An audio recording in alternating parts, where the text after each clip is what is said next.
Okay, so what we're looking for, core elements. These are things that, these are things like your project title, your description, your main image. Some people refer to it as your hero image, which is your main top of fold image. Your video, your bio, your profile, and your curb appeal. And what I mean by that is when you land on the page, does it look inviting? Does it look good? Is it clear what's going on? It's like when you're shopping for a house. I think that's where that name comes from. You're like, when you're standing on the curb, does it look good? Do you want to check out, go inside and check out how many bedrooms there are? So there are core elements. Think of these as things that you just have to have. These are just like basics, like you should probably do all these things. Secondly, I'm going to focus on goals and rewards. So your overall funding goal, it's very important. Your reward tier structure, how it's laid out, the cost, the price, the descriptions. And then if you have add-ons or stretch goals baked into your project. Some people don't, that's fine. Some people do, get really strategic with it. That's great too. We'll review those and talk about those a little bit. Third, visual appeal. This is something that's pretty subjective, like to some people. So I'm trying to think of actionable things that just like we know from like a ratio between copy and images and stuff like that. I'm not going to get into the nitpicky, like if it's art, I'm not gonna be like, that's good or bad art. Like I'll probably say that because I'm a human, but that's not going to be my main focus. It's more going to be like, how are these images laid out and does it reflect your product and stuff like that. And then the copy and overall page flow. There is like the most important thing is your ratio between images and copy, and like what is it, too much, too little. And lastly, we're going to spend some time looking at transparency and validation. Things like the timeline, the budget, shipping strategy, and social proof, reviews, previews, other videos, stuff like that, quotes. So these are all the kinds of things we're looking for. And I have it, I'll kind of read you my notes here, how I have it separated. This is how I'm going to go through each page. We're going to talk about the project title, description, main image, main video, your bio and how many projects you've backed, your funding goal, your reward tier structure, your product images and copy, timeline, budget, shipping, stretch goals, add-ons, and social proof. And that's kind of how we're going to run through these. So you're going to hear my voice a lot today. So get a cup of coffee if you're on my time zone. If not, just mute me and put on subtitles. I don't know. You can do that. I just watched Squid Game, so a lot of subtitles going on in my house. It's a pretty epic show. But I won't be offended, and I'll never know. So you can just take that for what it is. So here's the first project we're going to go over. This is called A Hunter's Tale. It is a comic book project from Ryan Claytor, and the category is comic books. And he is a second-time crowdfunding creator. He did run one project before. And we're going to get into this one. So keep in mind, just again, I can't reiterate this enough. If it's not your category or if it's not your specific project, I highly encourage you to still like check this out and look and take notes, because these might apply to you. A lot of these things apply across all categories. Some are very different, and I'll be sure to highlight those. Like if it's comic specific, I'll be sure to highlight it. But I think all three of these reviews will be valuable. So this is where I get to juggle a little bit. I'm going to close the video. It's going to be my face for a second. I'm going to reopen the actual project page. Let's do this. We're experimenting together, everybody. Okay, let's see. Share this. Let's see if we can do this correctly. Cool. I think everybody can see this page. And I'm going to pull my notes up so I can't see like the screen. I can just see the comment section right now. So if there's a lag in anything, apologies. So let's dive into A Hunter's Tale, a comics poem written by my grandfather. The script for this comic was a poem written by my late grandpa, Charles Kermit Claytor, visualized in comics form by me, Ryan Claytor. So this is great. I think this overall project title, clear. The description is clear. There's no mistaking what this is. A lot of people try and sell you in this section or try and write too much information or too little information. Like it shouldn't be super intriguing and it shouldn't be overcomplicated. So I think this is a good example of like a sweet spot. I know it's a comic project. I know it's personal and it's from a poem from a grandpa. So this is great. This is a good example of a main project title. The main image, I know another thing to note is these are under construction, so they might change. So if I give you feedback and you're watching, or if you're looking at the replay and you're like, I know, but I'm going to change that later. I apologize. I'm just talking about in its current state, things I would change. So if you've already thought about some of these suggestions, that's cool. That's great. So yeah, I mean, no offense. It's just more just part of the process. So this image that you see here, when you have a video on your page, it's going to pull your hero image, your main image. And your hero image or your main project image is your most important image. This is something that everybody's going to see when they land on your page. It's going to see if they're scrolling through Kickstarter, if they're like just organically looking through Kickstarter, if it's sent in a newsletter, if it's included in a like new and upcoming section, blah, blah, blah, blah, blah. This is what people are going to see. So it's really important that your hero image is very sharp, reflective of your product. There can be text in it, but keep it limited, and it should be able to scale up and down. So it should look good really, really little, like how I am now in this little box down here, or just if it's big. Oh, hey, Ryan, you just joined us. Cool. You're number one. We chose your project as our first example, so you haven't missed anything. But yeah, it was a joy to go over this project, so I'm happy you're here to watch live, and you can ask questions too. Okay, so we talked about the title, description. Looks great. So the project image, this hero image that we talked about, I think I would change this. It's a great drawing. It's a great image, but it should probably be something a little bit more reflective. Like if I scroll down a little bit, you have this awesome cover right here, a hunter's tale with that deer image. Like I would maybe organize these elements in a little bit. Like I would use that title because it's like very artsy, reflects the book itself, and that image potentially to be your hero image, because this is what people are going to see. And to me, it's a little more intriguing than the cabin. Cabin's cool, but it doesn't really tell me what your project is. You have to imagine that people can kind of get a sense for what's going on, or at least be intrigued by this image. And then I think for your video, I'm not going to play the videos or go through them. Y'all can watch that at your leisure if you want. But I will say the video is very nice. It's very short. It's under 2 minutes, which is what I recommend everybody does. Under 2 minutes is a sweet spot. And I'm gonna not look at the comments because I'm very distracted. I'm very eager to hear. If it's a question for me, put it in the ask a question section. Otherwise, I'm just gonna keep going through this. So the video is nice and short, under 2 minutes. It's succinct. It's very personal. I dig it. You could nitpick it if you might have people being like, well, you should do it this way or that way, or change this angle or that angle. None of that stuff matters. The point is, you went somewhere cool on location that's reflective of the book. You were very personal. You told your story. What you're making is very clear to me. So I think this is a great video. I don't think there's anything you need to change, especially as a first or second time creator. You're selling to your friends and family and the community that you're building. So I think those people are going to really appreciate a video like this. Now, there is an argument for different products, which we'll get to later, that might be more like design heavy or a completely different category. You might not want to do this strategy for those projects, but for a personal art book, a personal video is perfect. So I think you don't even need to change the video. I think it's just fine the way it is. Okay, so let's talk about the creator bio and back projects a little bit under this section. So this might not seem important to people, but if you look on the right of the screen, there is a bio and there's a see more section that you can click, and you can kind of look through this stuff. Some people think this isn't important. I can only speak for myself. I think it's really important.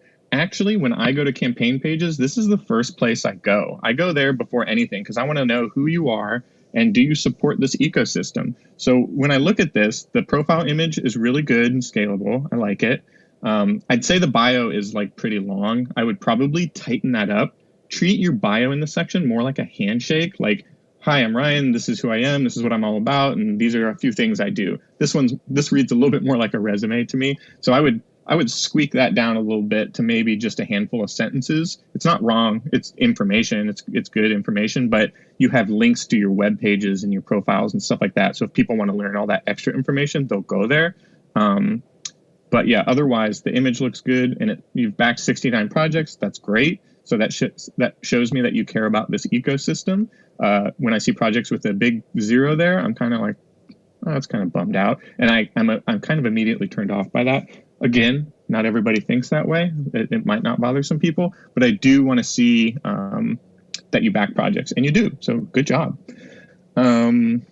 Okay, so yeah, I'd say the only bit of feedback there is to make the bio a little more succinct. It's not going to make or break your project. It's just like a chef's kiss, if you will.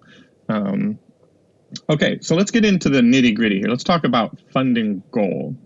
This is the most important number that you need to figure out, your funding goal. So this is $2,586. To me, this is great. This is realistic. It's achievable.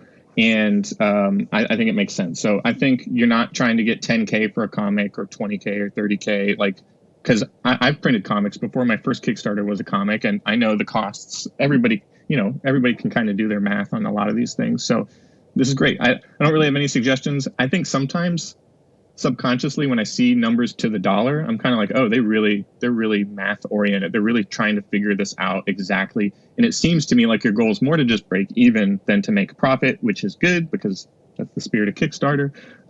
So as long as there's enough wiggle room in there for you and you're not going to get hurt or lose money expecting for the unexpected or whatever, it sounds like you have a pretty solid process. So I'm not too worried about that with you specifically, but for other listeners, always factor in your time. If you think there is a profit margin that needs to be baked in, and give yourself just an artificial buffer of space, because something might happen, especially during these times where you might be kind of like, oh my gosh, I didn't expect that. Now I got to sink $500 in that. That's a lot of baby diapers if you got a kid. So you want to make sure that take care of yourself. I think if you were to make this 3,000, it'd be fine. But keeping it here, also fine. I see no problem with that. Also, I want you to, this is simple math, but a really important thing you should do as a creator is look at your funding goal. So this is $2,586, let's say around $3,000 just to be even. And then your first reward tier is set at $10.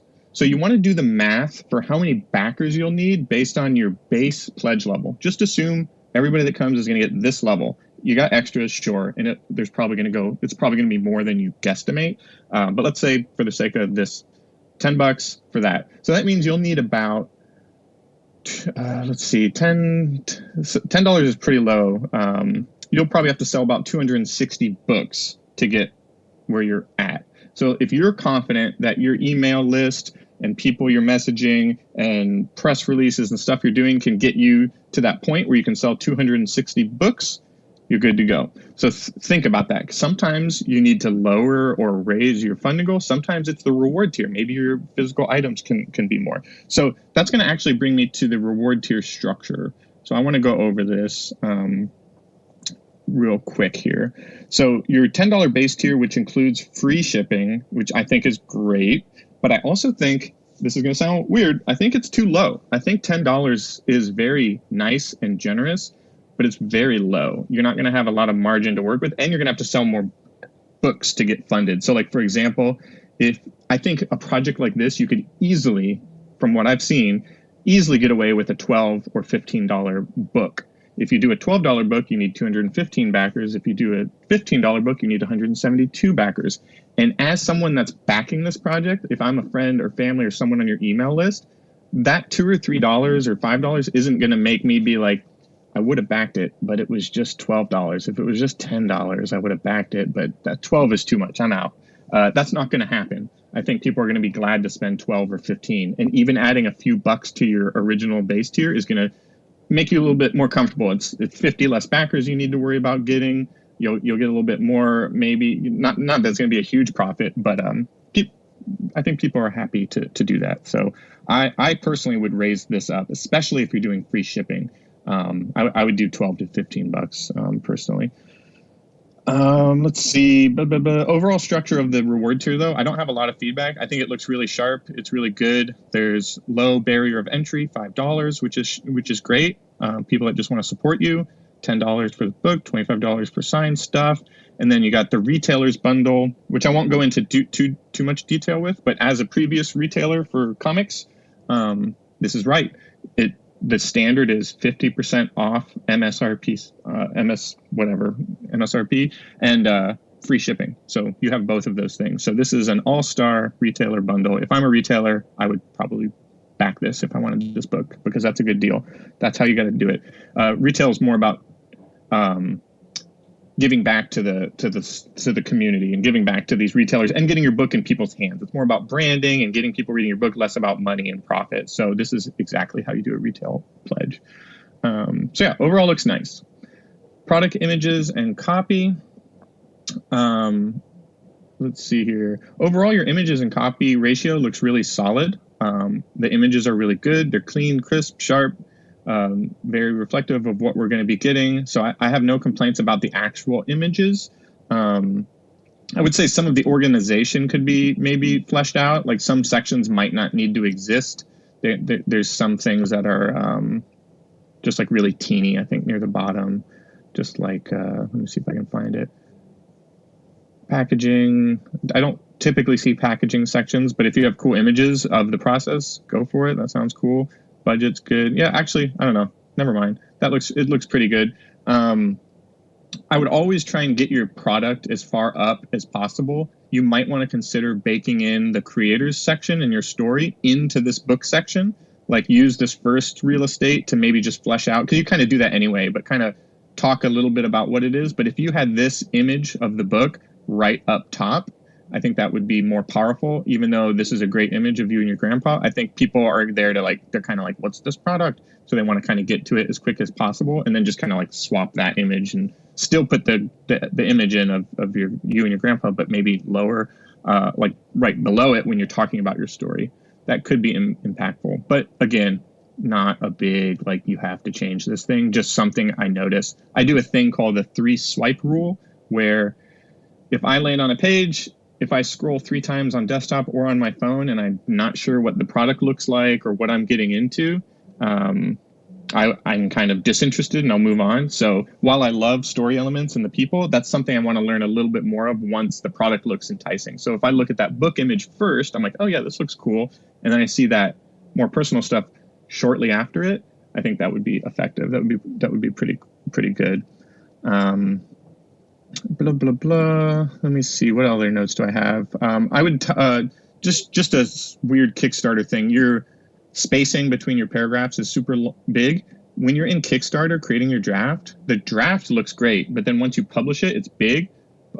Hit delete between each of your paragraphs just once, and that stuff will tighten up. You want your page to be like shorter. I don't think you want it all stretched out like that. Unless that was deliberate, then that's fine. But I had that same problem when I ran a Kickstarter. I was like, why is it's a mess in there? So you can tighten that up. It'll look good, and you can preview it and test it out. So yeah, I would just tighten up the spacing. And my only other feedback for the actual page itself, because I want to move on to some more projects, is I think you know this because I saw it in your comments, but you mentioned the book is completely done, good to go in your video, and then way down below. But then there is a section where you're sharing your ink drawings, like black and white, and it's saying that these pages aren't colored yet. So I would probably change the wording there. I would still keep in the line drawings because it's really beautiful line work. And I like seeing that as a potential backer. I want to see like the process a little bit, but I would rephrase it to be more like, want to see what these look like before we color them? This is it. But I wouldn't imply that they're not colored yet, because according to you earlier, they were. So just tweak. That's just a little copy tweak. Other than that, I'd say just keep the stuff in there, just reword it. You have a clear timeline. Let me go to that section for you here. I like that you added art to the timelines. You made even the sections kind of like your own style. So timeline, very clear, very sharp. I like that you bake in contingency weeks. Very confident, because that's only a few weeks. Usually I tell people to bake in more time than that, because it's just finished coloring today. Excellent. It's always important, or it's always good to deliver early, not late. It sounds like you know that, because I was reading your risk and challenges section. So it sounds like you have a pretty good grasp on that. Otherwise, budget seems clear. Make sure you have a plan that can scale. Like, I think you're assuming you'll just kind of get right there at the sweet spot, but have everybody should have 3 plans when it comes to your budget. One plan is for you don't get funded, way underfunded. One plan is you kind of break even. I wanted $3,000. I got $3,000. And then one of them's you're really successful. Oh man, this is double, triple, quadruple what I thought it would be. Have a plan for each of those. You don't have to put it in your page or anything like that, but just personally, you should kind of assume all categories, because one of the biggest problems I see, this is going to sound weird, is success. People don't know how to manage their success. So let's say this comic project takes off and you get 5,000 backers. Can you do it? Is your process going to be the same? Do you need the different manufacturer? Like, what's going to happen? Not to freak you out or anything, but just kind of have a loose plan for if those things happen. And then lastly, since we're kind of going, I want to keep time for the other projects. Lastly, I don't see any social proof or validation anywhere. So it doesn't have to be for this book specifically, but even if it's just quotes from people that have read your other comics or people that enjoy your art style, or just I would try and think of some things that give yourself some social proof or some social validation to let others know that there's people interacting with your art and they like what they see. In the board game world, people play test a game, you get quotes like the game was fun. It was the best game I ever played in my life. Try and think of what that equivalent is for you, and I would have that. But overall, I think this is a really solid campaign page. I'm actually really into this. I think it's a cool personal story. Comic books are doing really well on Kickstarter right now. I like it. I dig it. I think it's a great page. So yeah, just some I would just make some of these minor tweaks, and then you should be pretty confident. The other part of this is, we'll talk about it later, is like the people you're bringing to the page, stuff like that. But yeah. Okay, so let's take that off screen. I'm going to jump out at you for a second. Apologies. So yeah, let's just keep going here. Let's bring up the second project. So that was a comic book project. So we're going to do a little bit different one. And thanks, Ryan, for letting us share your project. That's great. These don't work if you all don't volunteer us to put your project out there in the open. So it's pretty brave of people. So I appreciate you letting us do that. It was a joy looking over that project. Okay, next up.